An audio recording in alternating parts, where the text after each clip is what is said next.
لیکن اختیار عامر کے ہاتھ میں رہتا ہے۔ یہ تو واقعی ایک مخمصہ ہے، ایک مشکل انتخاب ہے، اور اس کا فیصلہ عالمی سطح پر طاقت کے توازن کو بھی متاثر کر سکتا ہے۔ تو اس سب کا خلاصہ یہ ہے کہ ٹیکنالوجی بذات خود اچھی یا بری نہیں ہے، یہ صرف ایک اوزار ہے۔ اے آئی اور الگورتھم آزادی کو مضبوط کرنے کے لیے بھی استعمال ہو سکتے ہیں، مثال کے طور پر انسانی حقوق کے کارکنوں کو منظم ہونے میں مدد دے کر یا کرپشن کو بے نقاب کر کے۔ اور یہی ٹیکنالوجی آزادی کو کچلنے کے لیے بھی استعمال ہو سکتی ہے، جیسا کہ ہم نے آمرانہ حکومتوں کے تناظر میں دیکھا۔ سب کچھ اس بات پر منحصر ہے کہ اس ٹیکنالوجی کو کون کنٹرول کرتا ہے، کیسے استعمال کرتا ہے اور کس مقصد کے لیے استعمال کرتا ہے۔ آخر میں ہراری ایک قدم اور آگے جاتے ہوئے اے آئی کے مکمل قبضے کے امکان پر بھی غور کرتے ہیں۔ کیا مطلب؟ روبوٹس کا قبضہ؟ کچھ اس طرح کا، اگر حکومتیں چاہے وہ جمہوری ہوں یا آمرانہ، معیشت، دفاع اور معاشرتی انتظام کے لیے اے آئی پر بہت زیادہ انحصار کرنے لگیں تو کیا یہ ممکن ہے کہ کسی دن اے آئی نظام اتنے پیچیدہ اور خود مختار ہو جائیں کہ وہ انسانی کنٹرول سے باہر ہو جائیں یا خود ہی فیصلے کرنے لگیں؟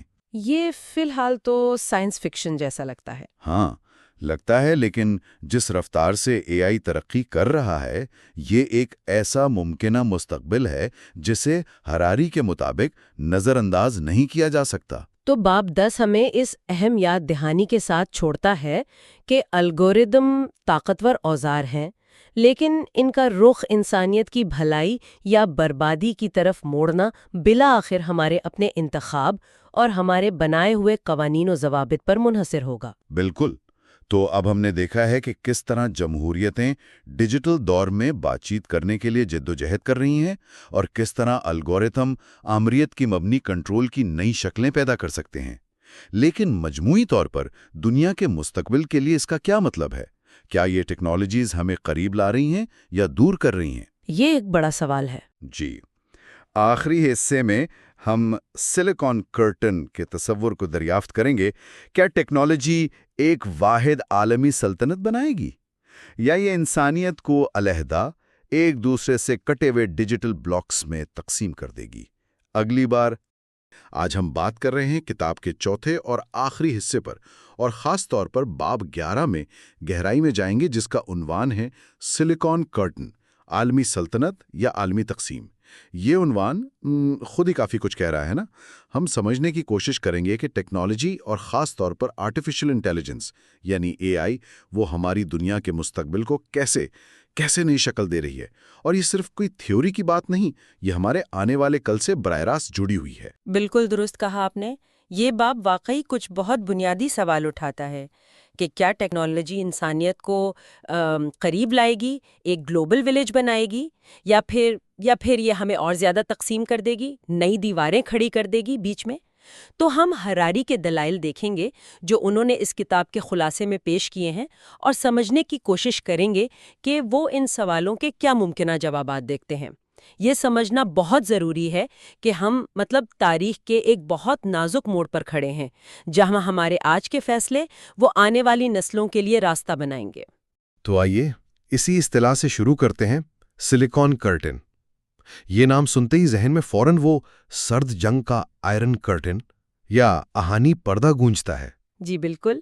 لیکن یہ ڈیجیٹل دور کا سلیکن کرٹن، اس کا کیا مطلب ہے؟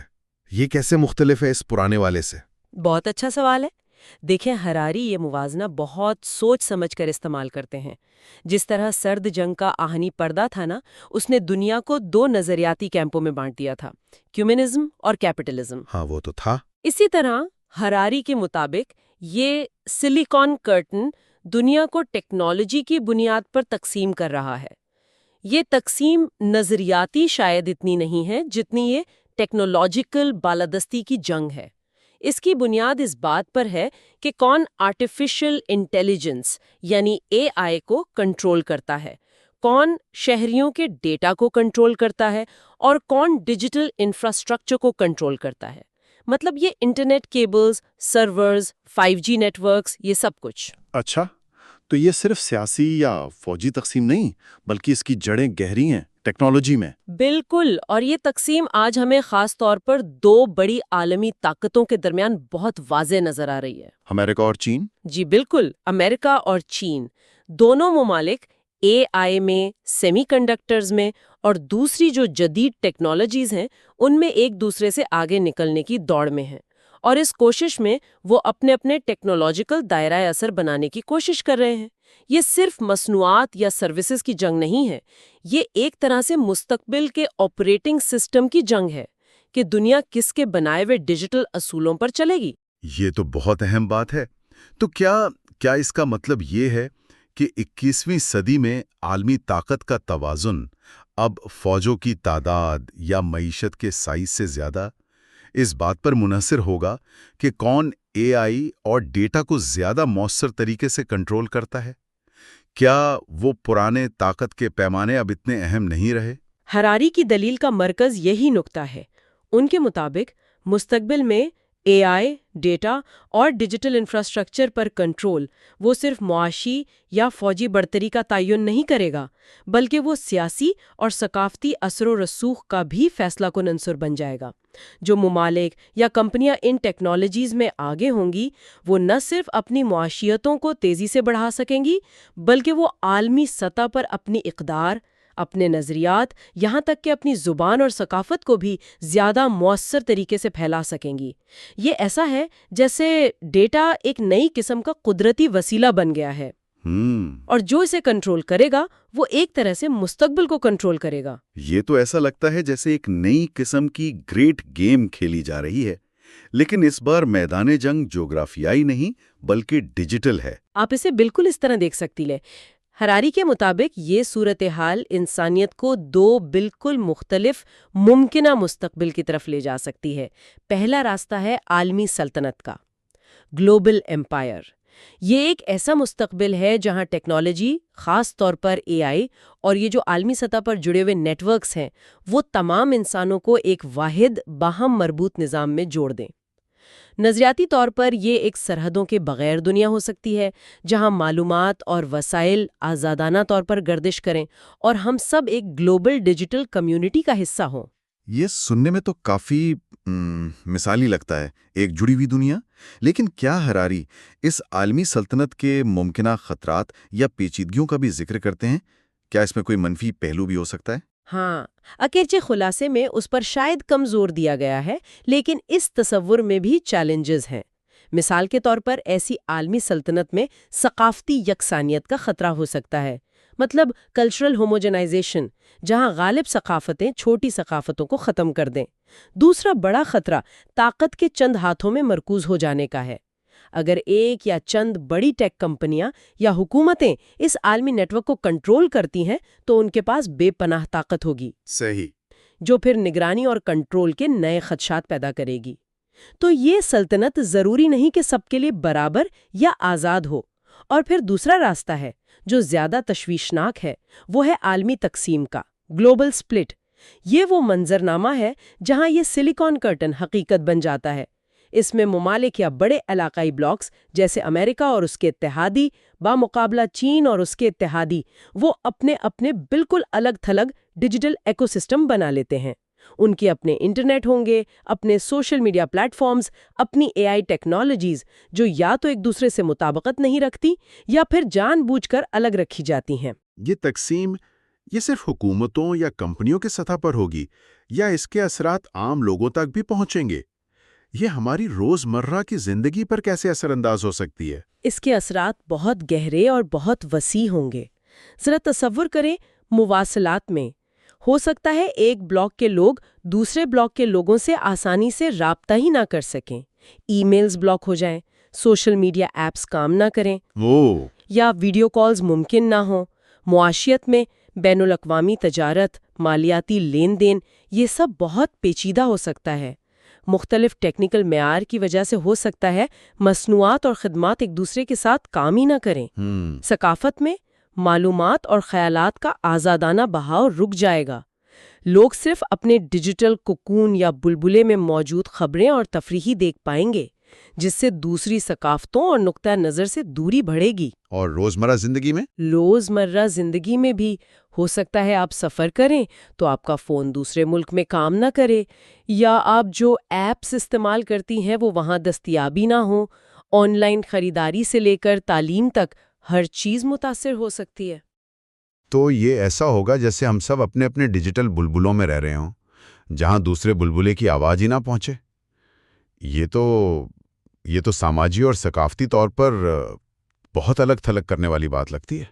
بالکل، ہراری کا خدشہ یہی ہے کہ یہ ڈیجیٹل تقسیم لوگوں کو نظریاتی اور ثقافتی طور پر اور زیادہ الگ کر دے گی، جس سے غلط فہمیاں بڑھیں گی، تناؤ بڑھے گا، اور جو عالمی مسائل ہیں جیسے موسمیاتی تبدیلی، وبائی امراض یا معاشی بحران، ان پر مل کر کام کرنا انتہائی مشکل ہو جائے گا اگر ہم ایک دوسرے سے ٹھیک سے بات ہی نہ کر سکیں یا ایک دوسرے پر بھروسہ ہی نہ کریں۔ یہ تو صرف الگ تھلگ ہونے کی بات ہوئی، لیکن کیا ہراری اس عالمی تقسیم کے کچھ زیادہ ٹھوس اور خطرناک نتائج کی بھی نشاندہی کرتے ہیں؟ ہاں، بالکل۔ کتاب کا خلاصہ کئی سنگین خطرات پر روشنی ڈالتا ہے۔ پہلا بڑا خطرہ ہے نگرانی ریاستوں کا پھیلاؤ، سرویلنس اسٹیٹس۔ اے آئی حکومتوں کو اپنے شہریوں کی نگرانی کرنے کی بے مثال صلاحیت فراہم کرتی ہے۔ یہ صرف زیادہ ڈیٹا اکٹھا کرنا نہیں ہے، بلکہ اے آئی کی مدد سے اس ڈیٹا کا تجزیہ کر کے لوگوں کے خیالات، ان کے جذبات، یہاں تک کہ ان کے مستقبل کے رویوں کی پیشگوئی کرنا ممکن ہو جاتا ہے۔ اوہ خدایا! یہ شخصی آزادی اور پرائیویسی کے لیے ایک بالکل نئی قسم کا خطرہ ہے جو پہلے کبھی ممکن نہیں تھا۔ دوسرا خطرہ ہے ڈیجیٹل جنگوں کا، ڈیجیٹل وارز۔ یہ صرف فوجوں کی لڑائی نہیں ہے۔ حریف ڈیجیٹل بلاکس ایک دوسرے کے خلاف زیادہ شدت سے سائبر حملوں میں ملوث ہو سکتے ہیں۔ اس میں اہم انفراسٹرکچر پر حملے شامل ہو سکتے ہیں، جیسے بجلی کے گریڈ، پانی کی سپلائی، ہسپتالوں کے نظام کو مفلوج کرنا، مالیاتی نظام میں خلل ڈالنا۔ دنیا میں تباہ کن ہو سکتے ہیں۔ تیسرا سنگین خطرہ ہے عدم مساوات میں شدید اضافہ، انیکوالٹی۔ ان ممالک کے درمیان فرق تیزی سے بڑھے گا جو اے آئی اور جدید ٹیکنالوجی کو کنٹرول کرتے ہیں اور جو اس دوڑ میں پیچھے رہ جاتے ہیں۔ اس سے ایک نئی قسم کی استعماریت جنم لے سکتی ہے جسے ہراری ڈیٹا استعماریت کہتے ہیں، ڈیٹا کولونیلزم۔ ڈیٹا استعماریت؟ یہ کیا چیز ہے؟ یہ نام ہی بہت چونکا دینے والا ہے۔ اس کا مطلب ہے کہ طاقتور ممالک یا بڑی بین الاقوامی ٹیک کمپنیاں وہ کم ترقی یافتہ ممالک کے شہریوں کے ڈیٹا کو ایک قیمتی خام مال کے طور پر استعمال کریں گی۔ وہ یہ ڈیٹا مفت میں یا بہت سستے داموں حاصل کریں گے، اس سے اپنی اے آئی کو ٹرین کریں گے، نئی مصنوعات اور خدمات بنائیں گے۔ اچھا۔ اور پھر ان مصنوعات کو مہنگے داموں واپس انہی ممالک کو فروخت کریں گے جہاں سے ڈیٹا لیا گیا تھا۔ مثال کے طور پر ایک غریب ملک کے لاکھوں لوگوں کا صحت کا ڈیٹا استعمال کر کے ایک بڑی فارما کمپنی ایک نئی دوا تیار کر سکتی ہے، لیکن وہ دوا اتنی مہنگی ہو سکتی ہے کہ اسی ملک کے لوگ اسے خریدنے کی استطاعت ہی نہ رکھتے ہوں۔ یہ ڈیٹا کے ذریعے استحصال کی ایک نئی شکل ہے۔ یہ واقعی بہت پریشان کن ہے۔ یعنی ڈیٹا نئی دولت ہے اور اس کی غیر منصفانہ تقسیم دنیا کو پہلے سے بھی زیادہ غیر مساوی بنا سکتی ہے۔ بالکل۔ اور چوتھا بڑا خطرہ ہے غلط معلومات اور عدم اعتماد کا، مس انفارمیشن اینڈ مسٹرسٹ۔ اے آئی کے ذریعے انتہائی حقیقت پسندانہ جعلی خبریں، تصویریں اور ویڈیوز بنانا، جنہیں ڈیپ فیکس کہتے ہیں۔ ہاں، سنا ہے۔ اور انہیں بڑے پیمانے پر پھیلانا پہلے سے کہیں زیادہ آسان ہو گیا ہے۔ یہ ٹیکنالوجی معاشروں کے اندرونی استحکام کو نقصان پہنچا سکتی ہے، سماجی پولرائزیشن کو بڑھا سکتی ہے اور مختلف ممالک اور گروہوں کے درمیان اعتماد کو مکمل طور پر ختم کر سکتی ہے۔ جب آپ یہ نہیں جان سکتے کہ کیا سچ ہے اور کیا جھوٹ، تو معاشرے کا پورا تانا بانا بکھر سکتا ہے۔ یہ سب سن کر تو مستقبل کی تصویر کافی تاریک لگتی ہے۔ ایسا لگتا ہے جیسے ٹیکنالوجی جو ہمیں جوڑنے کا وعدہ کرتی تھی، وہ ہمیں تقسیم، کنٹرول کرنے اور غیر محفوظ بنانے کا سب سے بڑا ذریعہ بن سکتی ہے۔ کیا ہراری اس ٹیکنالوجی خاص طور پر اے آئی کے کچھ مثبت پہلو یا مواقع بھی دیکھتے ہیں؟ کیا کوئی امید کی کرن ہے؟ ہاں، بالکل۔ ہراری مایوسی کی تصویر کشی نہیں کرتے، وہ صرف خطرات سے آگاہ کر رہے ہیں۔ کتاب کا خلاصہ واضح طور پر مواقع پر بھی روشنی ڈالتا ہے۔ ہمیں یہ نہیں بھولنا چاہیے کہ ٹیکنالوجی بذات خود وہ تو غیر جانبدار ہوتی ہے، اس کا استعمال اچھائی یا برائی کے لیے کیا جا سکتا ہے۔ ایک بہت بڑا موقع ہے عالمی تعاون کا، گلوبل کوآپریشن۔ اگرچہ تقسیم کا خطرہ حقیقی ہے، لیکن اے آئی ہمیں عالمی چیلنجوں سے نمٹنے کے لیے بے مثال مواقع بھی فراہم کر سکتی ہے۔ مثال کے طور پر وبائی امراض۔ اے آئی بڑے ڈیٹا سیٹس کا تجزیہ کر کے بیماریوں کے پھیلاؤ کی پیش گوئی کرنے میں مدد کر سکتی ہے، نئی ویکسینز اور علاج تیار کرنے میں مدد دے سکتی ہے۔ یہ تو بہت اہم ہے۔ جی، موسمیاتی تبدیلی۔ اے آئی موسمیاتی ماڈلز کو بہتر بنانے، قابل تجدید توانائی کے ذرائع کو زیادہ مؤثر بنانے اور ماحولیاتی تبدیلی کے اثرات کو کم کرنے کے لیے حکمت عملی بنانے میں مددگار ثابت ہو سکتی ہے۔ غربت اور بھوک۔ اے آئی زراعت کو بہتر بنانے، وسائل کی تقسیم کو منظم کرنے اور معاشی ترقی کے نئے مواقع پیدا کرنے میں کردار ادا کر سکتی ہے۔ اے آئی ان پیچیدہ مسائل کا تجزیہ کر سکتی ہے جن کا حل شاید انسانی ذہن کے لیے اتنا آسان نہ ہو۔ دوسرا اہم موقع ہے مشترکہ علم کا، شیئرڈ نالج۔ ٹیکنالوجی علم، تعلیم اور معلومات کو دنیا کے کونے کونے تک پہنچانے کی صلاحیت رکھتی ہے۔ آن لائن کورسز، ڈیجیٹل لائبریریاں، ترجمے کے ٹولز، یہ سب دنیا بھر کے لوگوں کو سیکھنے، ہنرمند بننے اور ایک دوسرے کو سمجھنے کے بہتر مواقع فراہم کر سکتے ہیں۔ بشرطے کہ وہ ڈیجیٹل تقسیم راستے میں نہ آئے۔ بالکل، بشرطے کہ ڈیجیٹل تقسیم اس راستے میں رکاوٹ نہ بنے۔ اور تیسرا بڑا موقع ہے جدت طرازی کا، انوویشن کا۔ اے آئی صحت کی دیکھ بھال میں، مطلب نئی تشخیص اور علاج، ٹرانسپورٹیشن میں جیسے خود کار گاڑیاں، توانائی، سائنس اور لاتعداد دوسرے شعبوں میں انقلابی تبدیلیاں لا سکتی ہے۔ یہ جدت طرازی پوری انسانیت کی زندگیوں کو بہتر بنا سکتی ہے۔ اگر اور یہ ایک بڑا اگر ہے، اگر اسے ذمہ داری سے تیار اور منظم کیا جائے اور اس کے فوائد کو منصفانہ طور پہ تقسیم کیا جائے تو بنیادی طور پر انسانیت ایک چوراہے پر کھڑی ہے۔ اے آئی اور اس سے جڑی ٹیکنالوجیز وہ ایک دو دھاری تلوار کی طرح ہیں۔ یہ ہمیں جوڑ کر بے مثال ترقی کی طرف بھی لے جا سکتی ہیں، یا پھر ہمیں تقسیم کر کے نئے اور گہرے تنازعات میں بھی دھکیل سکتی ہیں۔ اور حتمی نتیجہ اس بات پر منحصر ہے کہ ہم بحیثیت مجموعہ، بحیثیت انسانیت کیا فیصلے کرتے ہیں۔ آپ نے بالکل صحیح نتیجہ اخذ کیا ہے۔ ہراری اسی نقطے پر سب سے زیادہ زور دیتے ہیں کہ مستقبل پہلے سے لکھا ہوا نہیں ہے۔ ٹیکنالوجی کی اپنی کوئی مرضی یا ارادہ نہیں ہوتا، یہ صرف ایک اوزار ہے۔ اس کا استعمال ہمارے ارادوں، ہماری اقدار اور ہمارے فیصلوں کا عکس ہوگا۔ اسی لیے عالمی سطح پر بات چیت اور تعاون انتہائی ضروری ہے۔ ہمیں اے آئی کی ترقی اور استعمال کے لیے مشترکہ اخلاقی اصولوں اور ضابطوں پر اتفاق رائے پیدا کرنے کی ضرورت ہے۔ جی، ہمیں وبائی امراض، موسمیاتی تبدیلی اور جوہری ہتھیاروں جیسے مشترکہ خطرات کا مقابلہ کرنے کے لیے مل کر کام کرنا ہوگا۔ انسانی انتخاب، اجتماعی کوششیں اور دانشمندانہ پالیسیاں ہی ہمیں ٹیکنالوجیکل تقسیم اور اس سے پیدا ہونے والے تنازعات سے بچا سکتی ہیں، اور ایک زیادہ تعاون پر مبنی، منصفانہ اور پائیدار دنیا کی طرف لے جا سکتی ہیں۔ یووال نوآ ہراری کی کتاب نیکسس کے ذریعے ہمارا یہ سفر واقعی بہت معلوماتی اور سوچ کو مہمیز دینے والا رہا ہے۔ آج کی گفتگو خاص طور پر یہ سلیکون کرٹن کا تصور، اس نے مستقبل کے چیلنجز اور مواقع کو بہت واضح کر دیا ہے۔ یہ ہمیں اس نازک موڑ پر چھوڑتا ہے جہاں ہمیں اہم فیصلے کرنے ہیں، اور اگر ہم پوری کتاب نیکسس کے سفر پر نظر ڈالیں تو یہ نقطہ اور بھی واضح ہو جاتا ہے۔ آئیے ایک لمحے کے لیے پیچھے مڑ کر دیکھتے ہیں کہ ہم نے اس پوری کتاب کے خلاصے سے کیا اہم نکات سیکھے ہیں۔ ضرور، یہ ایک مفید جائزہ ہوگا کہ یہ تمام حصے کیسے ایک دوسرے سے جڑتے ہیں۔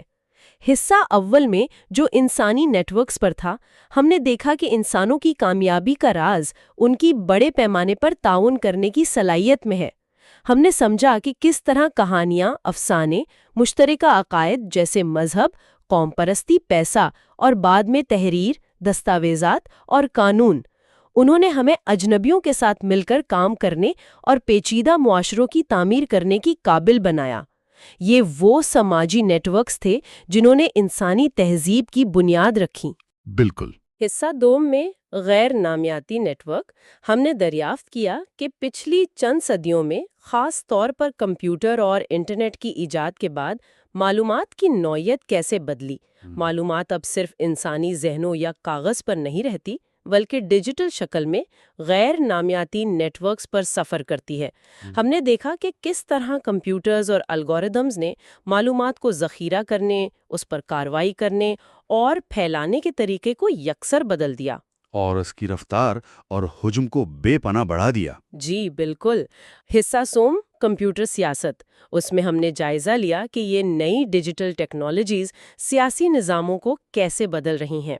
ہم نے دیکھا کہ کس طرح انٹرنیٹ، سوشل میڈیا اور الگوریدمز جمہوریتوں کے لیے نئے چیلنجز پیدا کر رہے ہیں، جیسے پولرائزیشن، غلط معلومات اور ساتھ ہی آمریت پسند حکومتوں کو نگرانی اور کنٹرول کے نئے زیادہ طاقتور اوزار فراہم کر رہے ہیں۔ معلومات کا کنٹرول سیاسی طاقت کا ایک پہلے سے کہیں زیادہ اہم ذریعہ بن گیا ہے۔ صحیح۔ اور حصہ چہارم سلیکن کرٹن، جس پر ہم نے آج تفصیل سے بات کی، وہ ہمیں مستقبل کی طرف لے جاتا ہے۔ یہاں ہم نے اس بات پر غور کیا کہ اب جبکہ اے آئی جیسی طاقتور ٹیکنالوجیز ہمارے پاس آ رہی ہیں، تو انسانیت کا مستقبل اس سوال پر منحصر ہے، کیا یہ ٹیکنالوجیز ہمیں ایک عالمی برادری کے طور پر متحد کریں گی، یا یہ ہمیں حریف ڈیجیٹل بلاکس میں تقسیم کر کے سلیکن کرٹن کو حقیقت بنا دیں گی؟ تو یہ تمام بحث تاریخ سے لے کر مستقبل تک یہ ہمیں کہاں چھوڑتی ہے؟ اس ساری معلومات کا حتمی نچوڑ کیا ہے؟ یہ ہمیں ایک بہت ہی بنیادی اور گہرے نقطے پر چھوڑتی ہے۔ وہ یہ کہ نیٹ ورکس کی کہانی، چاہے وہ ہزاروں سال پہلے انسانوں کے بنائے ہوئے سماجی نیٹ ورکس ہوں یا آج کے ڈیجیٹل اور اے آئی سے چلنے والے نیٹ ورکس، یہ خود انسانیت کی کہانی ہے۔ ہماری ترقی، ہماری طاقت، ہماری کمزوریاں اور ہمارے وجود کو لاحق خطرات سب ان نیٹ ورکس سے جڑے ہوئے ہیں، جو ہم بناتے ہیں اور جن میں ہم رہتے ہیں۔ جیسا کہ ہم مستقبل میں قدم رکھ رہے ہیں، خاص طور پر اے آئی کے اس نئے دور میں، تو سب سے بڑا سوال، وہ مرکزی سوال جس پر ہراری ہمیں چھوڑتے ہیں، وہ یہی ہے: کیا ٹیکنالوجی ایک حقیقی عالمی برادری کی تشکیل میں مدد کرے گی، جہاں ہم مشترکہ چیلنجوں کا مل کر مقابلہ کر سکیں اور ایک دوسرے کو بہتر طور پر سمجھ سکیں؟ یا کیا یہ نئی، پہلے سے زیادہ مضبوط، غیر مرئی ڈیجیٹل دیواریں کھڑی کریں گی، جو ہمیں نظریاتی، ثقافتی، معاشی اور یہاں تک کہ شاید حیاتیاتی طور پر بھی تقسیم کر دیں گی؟ یہ واقعی ہمارے دور کا سب سے بڑا چیلنج ہے، اور شاید سب سے بڑی ذمہ داری بھی، اور یہی وہ نقطہ ہے جس پر ہم سب کو انفرادی اور اجتماعی طور پر سنجیدگی سے غور کرنے کی ضرورت ہے۔ یووال نو ہراری کی